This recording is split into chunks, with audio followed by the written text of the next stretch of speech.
the cold concrete wall pressed against my back as the click of a gun hammer echoed through the empty parking garage. The boss's son, Declan, stepped closer, his face half hidden in shadow. "Don't scream," he whispered, the barrel of his pistol now pressing into my ribs. "Just hand over the commission check, Margot." My fingers trembled as I reached for my purse. $47,000, the largest commission in company history. 3 months of sleepless nights, endless client meetings, and meticulously crafted proposals, all culminating in this moment, with a gun against my side. "Please," I whispered, "this is everything to me." Declan's lips curled into a smile that made my skin crawl. "Should have thought about that before you started showing up Daddy's golden boys." His free hand yanked my purse away. "Women like you don't understand how things work here." He rifled through my bag until he found the envelope, thick and white with the company logo embossed in gold. The check that would have paid off my mother's medical bills, covered my brother's college tuition, and maybe, just maybe, given me enough breathing room to stop living paycheck to paycheck. "Perfect," he muttered, tucking it into his jacket. "Now, you're going to count to 100 before you move. And if you tell anyone about this, well," the gun dug deeper into my side. "Let's just say Daddy always protects family over employees." My heart pounded in my ears as I closed my eyes and began counting.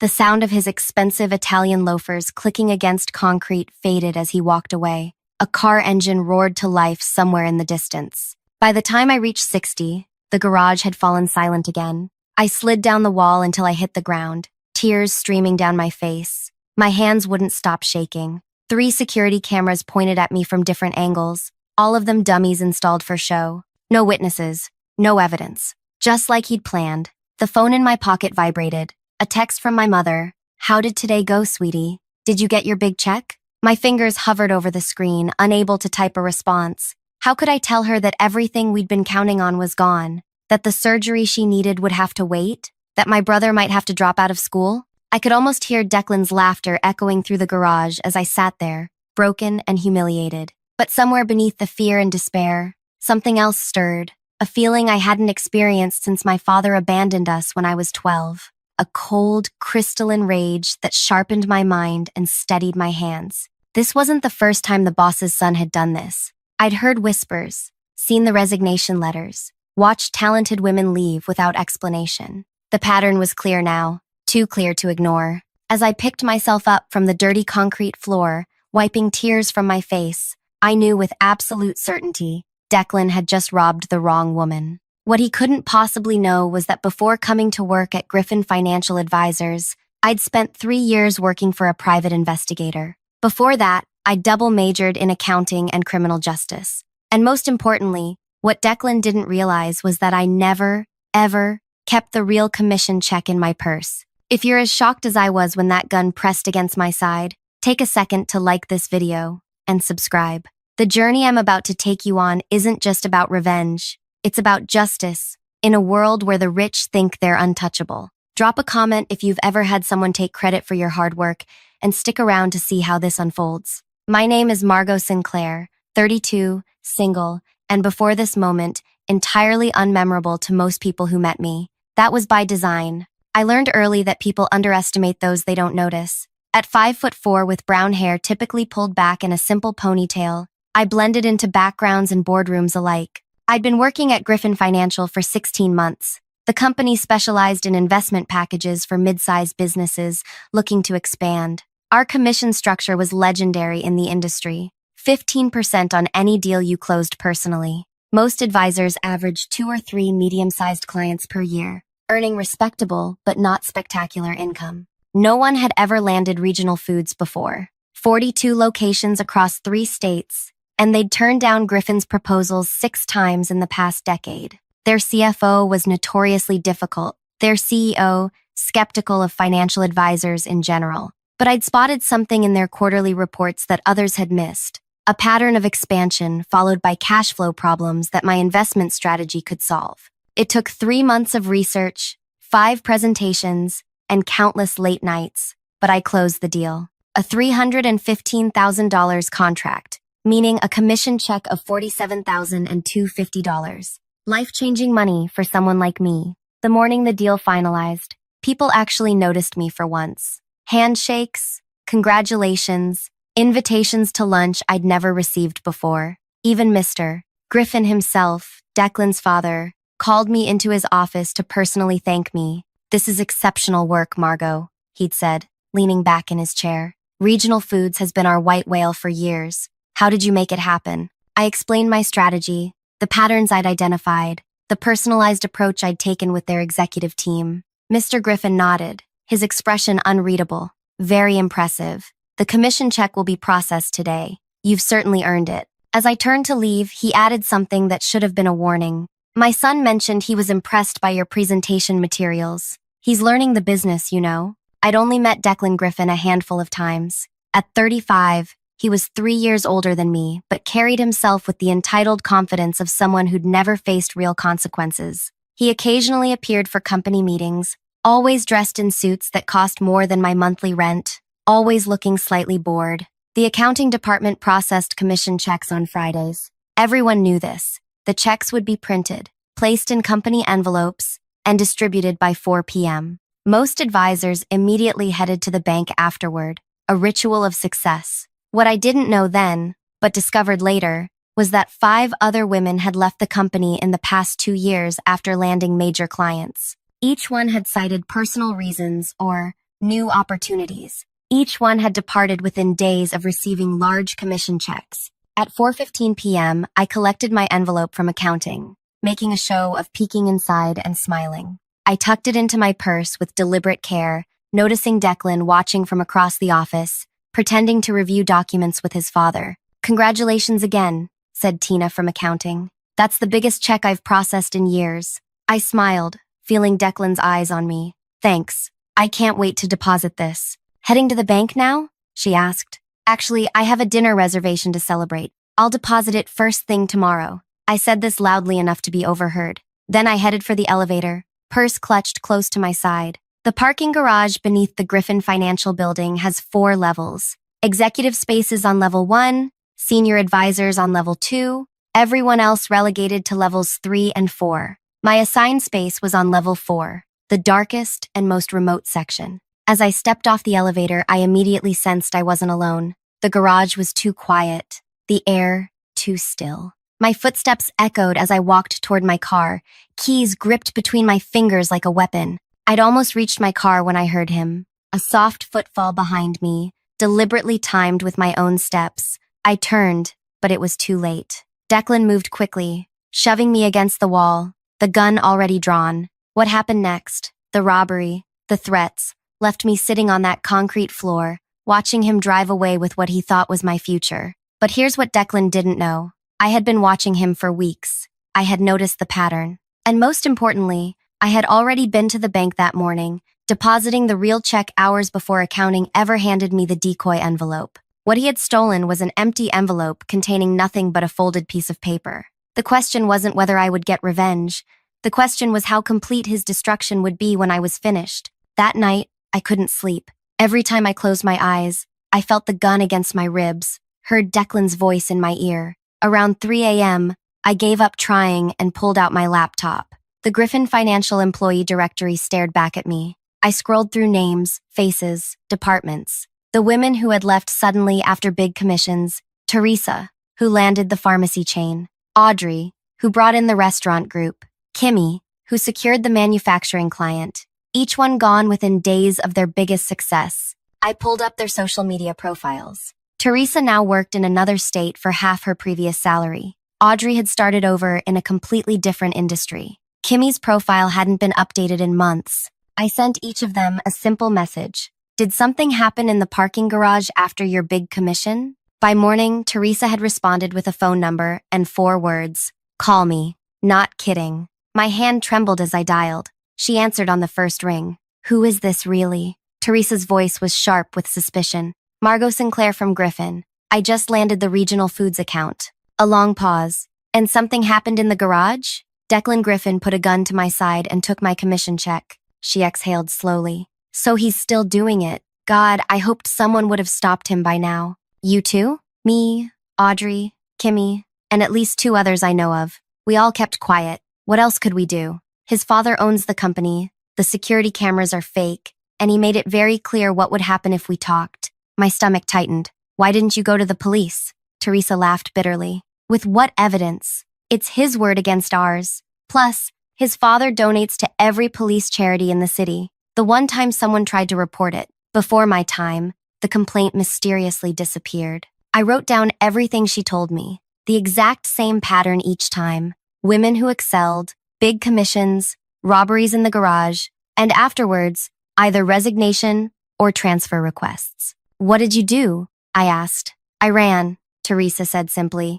I took a job 3 states away. Started over. What else could I do? I thanked her and hung up. By noon, Audrey had also responded to my message, sharing an almost identical story. Kimmy never replied. That afternoon, I walked into Griffin Financial with a bandage on my temple and makeup, simulating a bruise on my cheek. I'd spent an hour on YouTube learning how to create realistic injury effects. As I limped slightly toward my desk, conversations halted. Eyes followed me. Whispers trailed in my wake. My direct supervisor, Paige, rushed over immediately. Margot, what happened to you? I blinked rapidly, forcing tears to my eyes. I was mugged last night. They took everything. My purse, my phone, my commission check. Paige's hand flew to her mouth. Oh my God, did you call the police? Yes, but I lowered my voice. They said there's not much they can do without witnesses or clear security footage. The whispers spread through the office like wildfire. Within 20 minutes, Mr. Griffin himself appeared at my desk,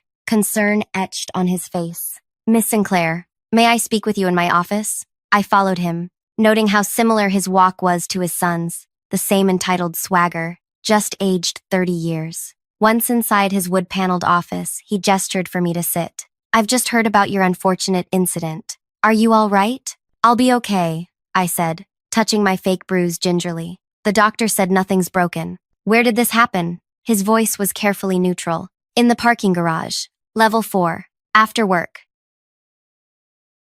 His expression didn't change, but his fingers tightened almost imperceptibly on his desk. Did you see who did it? It was dark, I said, but he knew my name and about my check. Mr. Griffin's eyes narrowed slightly. That's concerning. Perhaps an inside job. We'll investigate, of course. He cleared his throat. About your commission, we can stop payment on the check and reissue it. It's the least we can do. Thank you, I said, looking appropriately grateful. That would help so much. My mom needs surgery, and I was counting on that money. His smile didn't reach his eyes. Of course. Family is everything, isn't it? That evening, Declan wasn't at the office, nor did he appear the next day. By Wednesday, rumors circulated that he'd been sent to handle business matters at a client site in another state. Meanwhile, I continued my research. Using skills from my PI days, I dug into Declan's life. His social media was filled with photos of expensive cars, exclusive clubs,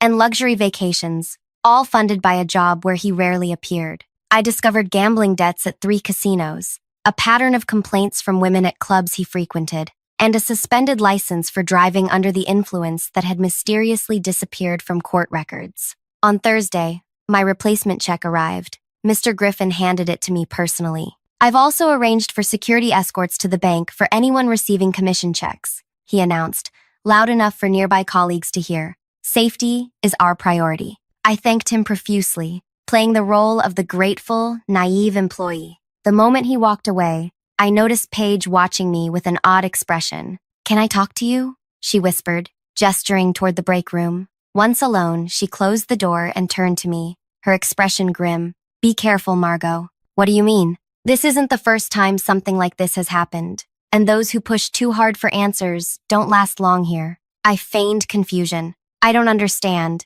She glanced at the door nervously. 3 years ago, a woman named Lynn landed the hospital group account. Huge commission. She was mugged in the garage too, but she swore she recognized the attacker and went to the police. What happened? 2 things. First, the police report vanished. Second, she was fired for performance issues a week later. No references, blacklisted in the industry. Last I heard, she was working retail somewhere. My heart raced. Why are you telling me this? Paige's eyes met mine. Because I was Lynn's friend, and because yesterday, when Mr. Griffin announced the security escorts, I saw something in your eyes. You're planning something, aren't you? The question hung in the air between us. A test, a trap, or possibly an ally. I just want to move forward, I said carefully. Good, Paige nodded. That's smart. She turned to leave, then paused. By the way, your bruise makeup is smudging on the left side. I froze. What? What?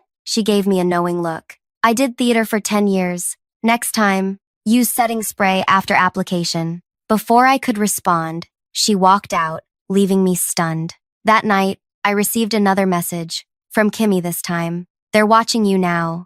They know you're asking questions. A chill ran down my spine. I immediately checked my apartment door. Locked, deadbolted, windows, secured. Still, I slept with a chair propped under my doorknob and a kitchen knife beside my bed. The next morning, a flower arrangement waited on my desk. The card read simply, "Wishing you a speedy recovery. Management." I noticed a new maintenance worker, installing what appeared to be a real security camera in the corner of the office, aimed directly at my desk. Page stopped by mid-morning. "The IT guy needs access to your computer for a system update. Company-wide thing," she said loudly, then whispered, "They're checking your emails and search history." I thanked her with my eyes. When the IT technician arrived minutes later, I welcomed him with a smile, knowing my work computer contained nothing incriminating. My real research was all on my personal laptop at home. At lunch, I received a call from an unknown number. "Miss Sinclair?" A man's voice, unfamiliar. "This is Detective Powell with the police department. We'd like to follow up about your mugging report." My pulse quickened. I hadn't filed a police report. This was a trap. "I'm sorry," I said. "I think you have the wrong person. I haven't filed any reports recently." A pause. "Are you sure? We have a Margot Sinclair who reported being mugged in a parking garage on Friday." "That wasn't me," I insisted. "Perhaps another Margot?" After hanging up, I immediately texted Teresa. "They're setting traps. Someone just pretended to be police." Her response came quickly. "Get out now." Not worth it, but it was worth it. Not just for me, but for Teresa, Audrey, Kimmy, Lynn, and every other woman Declan had robbed at gunpoint. That afternoon, Mr. Griffin called me into his office again. This time, his demeanor was colder. "Miss Sinclair, security found something interesting on their new cameras." He turned his monitor toward me, showing footage of me at my desk, making phone calls. "You seem to be spending a lot of company time on personal matters." "I'm sorry," I said, lowering my eyes. "I've been dealing with insurance about the mugging and my medical bills." "Of course." His smile was thin. "We understand. By the way, did the police ever contact you about your case?" The trap was so obvious it was almost insulting. "No, they said they'd call if they found anything, but I'm not hopeful." He nodded slowly. "Well, we certainly hope they catch whoever did this. We value our employees' safety." As I turned to leave, he added, "Oh, and Miss Sinclair? My son will be returning to the office on Monday. He specifically mentioned wanting to check on how you're doing after your ordeal. Isn't that thoughtful of him?" The threat couldn't have been clearer if he'd painted it on the wall. That night, I sat in my apartment, surrounded by notes, research, and plans. The company was watching me. The Griffins were setting traps. And Declan was returning, undoubtedly to ensure I stayed quiet. They thought they were closing in on me. What they didn't realize was that I was counting on exactly that. Because sometimes, to spring your trap effectively, you have to let your target think they're the hunter. What I did next would either bring the entire Griffin empire crashing down or cost me everything. Monday morning arrived with a knot of tension in my stomach. I'd spent the weekend preparing, barely sleeping, obsessively checking every detail of my plan. When I walked into Griffin Financial, Declan was already there, leaning against Paige's desk, laughing about something. Our eyes met across the office. His smile widened, predatory and confident. He straightened his expensive tie and walked directly toward me. "Margot, I heard about what happened." His voice carried just the right amount of concern. "Terrible business. How are you feeling?" Every eye in the office was on us. This performance was for them, establishing his innocence, his concern, his alibi. "Much better, thank you," I replied, matching his public facade. He lowered his voice. "We should catch up properly. Lunch, perhaps? I'd love to hear more about how you landed regional foods." The implied threat hung between us. I gave a small nod and he walked away, satisfied with his power play. Throughout the morning, I felt the weight of surveillance. The new security camera tracked my movements. Colleagues casually stopped by my desk to chat, likely reporting back to management. My computer had been tampered with, the angle of my monitor slightly different, the keyboard not quite where I'd left it. At noon, Declan appeared at my desk. "Ready for that lunch?" We took his car, a sleek silver sports car that probably cost more than what most Griffin employees made in a year. He drove us to an upscale restaurant where the maitre d' greeted him by name. Once seated in a private corner booth, his demeanor changed instantly. "Let's cut the shit," he said, voice ice cold. "You've been asking questions, contacting former employees. That stops now." I feigned confusion. "I don't know what you're talking about. Don't play stupid. It doesn't suit you." He leaned forward. "Here's what's going to happen. You're going to stop digging. You're going to tell everyone how supportive Griffin Financial has been after your mugging. And in 3 weeks, you're going to accept a transfer to our Milwaukee office.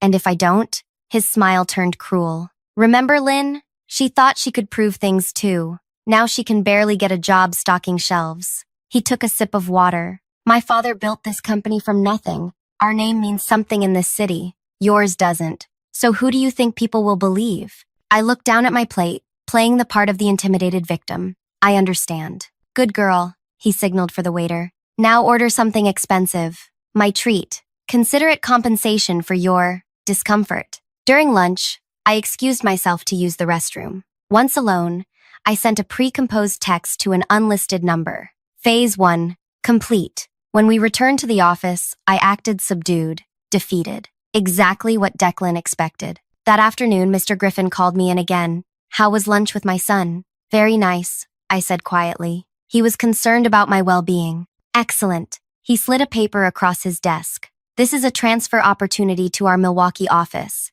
Better position, slight pay increase. I think a fresh start might be good for you." I took the paper with trembling hands, real this time, but not from fear, from restraint, from the effort it took not to reveal my hand too soon. "I'll consider it," I said. "Do that." His dismissal was clear. Over the next 2 weeks, I played my role perfectly. The questions stopped. I became the model employee, arriving early, leaving late, accepting the upcoming transfer with quiet resignation. Declan relaxed, appearing less frequently at the office, confident that his threat had landed. But beneath this compliant exterior, I was assembling the final pieces. The breakthrough came from an unexpected source. Paige cornered me in the parking garage one evening, glancing nervously at her watch. "I shouldn't be doing this," she whispered, pressing a USB drive into my hand. "But Lynn was my friend, and I can't watch it happen again." "What is this?" "Financial records. I work in accounting, remember? Declan doesn't just rob women at gunpoint. He's been embezzling for years, small amounts from client accounts, disguised as management fees. His father covers for him, adjusts the books." My heart raced. "Why are you helping me now?" "Because you're not the only one who's been building a case," she said. "And because yesterday they announced my position is being eliminated due to restructuring." I squeezed her hand. "I won't waste this." That night, I analyzed the files. Paige had provided the missing link, proof of financial crimes that went beyond the robberies. With this, I could move forward with the final phase. 3 days before my transfer, I requested a meeting with Mr. Griffin to discuss transition details. When I entered his office, Declan was there too, examining documents at his father's desk. "Ah, Margot, come in," Mr. Griffin said. "Declan wanted to join us since he'll be handling some of your accounts after you leave." "Perfect," I said, sitting down. "Actually, I wanted to discuss something with both of you." Their expressions remained neutral, expectant. "I've been thinking about my future at Griffin Financial," I began. "We're excited about your fresh start in Milwaukee," Mr. Griffin interrupted smoothly. "Yes, well." I took a deep breath. "I've decided not to accept the transfer." The temperature in the room seemed to drop. Declan's smile disappeared. "That's disappointing," Mr. Griffin said carefully. "May I ask why?" "Because I'd rather stay here and continue building the relationships I've established with clients like Regional Foods." Declan leaned forward. "We really think the Milwaukee opportunity would be better suited." "I'm not going to Milwaukee," I said firmly, "and I'm not keeping quiet about what happened in the parking garage." The mask slipped. Mr. Griffin's expression hardened. "Miss Sinclair, think very carefully about what you're implying." "I'm not implying anything. I'm stating facts. Your son robbed me at gunpoint, just like he robbed Teresa, Audrey, Kimmy, Lynn, and others before me." Declan laughed, but it sounded hollow. "That's absurd. You have no proof." "Actually," I said, reaching for my phone, "that's where you're wrong." This was the moment everything hinged on. The culmination of weeks of planning, of careful positioning, of allowing them to believe they had the upper hand. The night you robbed me, you took an envelope you thought contained my commission check. What it actually contained was a blank piece of paper, because I'd already deposited the real check that morning. Confusion flickered across Declan's face. You see, after hearing rumors about women being robbed, I took precautions, including wearing this. I pulled out what looked like a simple silver pen from my jacket pocket. It's a high-definition audio-video recorder. I captured everything in that garage. Your face, your voice, your gun, your threats. Mr. Griffin's face paled. You're bluffing. Am I? I turned to Declan. You said, and I quote, should have thought about that before you started showing up daddy's golden boys. Women like you don't understand how things work here. Declan's expression confirmed it before he could compose himself. That recording would be your word against mine. Mr. Griffin recovered quickly. And no jury would believe an edited video over a respected business leader's testimony. You're right, I agreed. Which is why I didn't just record Declan. I've spent the past month building a case. Testimonies from 6 former employees who experienced the exact same robbery. Financial records showing patterns of embezzlement disguised as management fees. And most damning of all, evidence of your systematic cover-ups, including using company resources to intimidate victims. I placed a thick folder on his desk. This isn't just about one robbery. It's about years of criminal activity. And copies of everything are already with my attorney, 3 news outlets, and the State Financial Crimes Unit, set to be released if anything happens to me. The silence in the room was deafening. Declan looked to his father, panic replacing his usual arrogance. What do you want? Mr. Griffin finally asked, his voice barely above a whisper. Justice, I said simply. But I'm realistic about how the system works for people like you.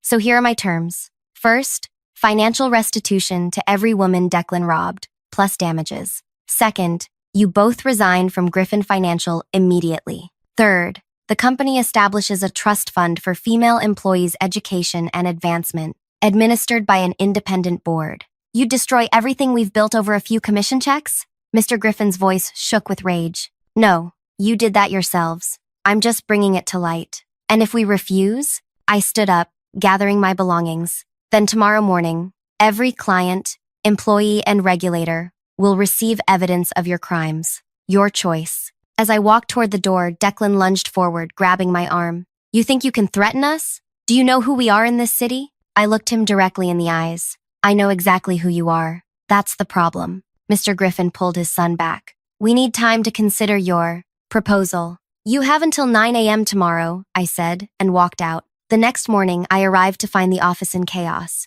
Overnight, news had broken that both Griffins had resigned, citing personal reasons. An emergency board meeting had installed Paige as interim CEO. She caught my eye across the crowded office and gave me a subtle nod. On my desk sat a company-wide memo announcing a new zero-tolerance harassment policy, substantial changes to security protocols, and the establishment of the Employee Advancement Fund. By afternoon, my phone was flooded with messages from Teresa, Audrey, Kimmy, and others. News of substantial settlement offers from Griffin Financial's attorneys had reached them all. 2 weeks later, I sat across from Paige in what had been Mr. Griffin's office. The nameplate on the door now read, Paige Mitchell, Chief Executive Officer. The board made it official this morning, she said, beaming. And my first official act is to offer you the position of Chief Operations Officer. I blinked in surprise. Are you serious? Dead serious. This company needs rebuilding from the ground up. The Griffin's reputation is in tatters. Turns out, once people started looking, there were financial irregularities going back decades. We need someone with integrity and intelligence to help restore trust. What happened to them, I asked. Declan is facing charges for the embezzlement. Hard to wriggle out of that one, even with their connections. Mr. Griffin avoided criminal charges by cooperating, but he's lost everything. The company, their family home, their standing in the community. I thought about the scared, humiliated woman I'd been that night in the parking garage. How far I'd come. How far we'd all come. 6 months later, Griffin Financial was renamed Phoenix Advisors. Our client list had actually grown. Integrity, it turned out, was good for business. Teresa returned as our new head of client acquisition. Lynn headed our newly formed compliance department. Every woman who had been victimized was offered a position if they wanted it. And the parking garage? We sold it and built a new state-of-the-art facility with actual working security cameras, emergency call buttons,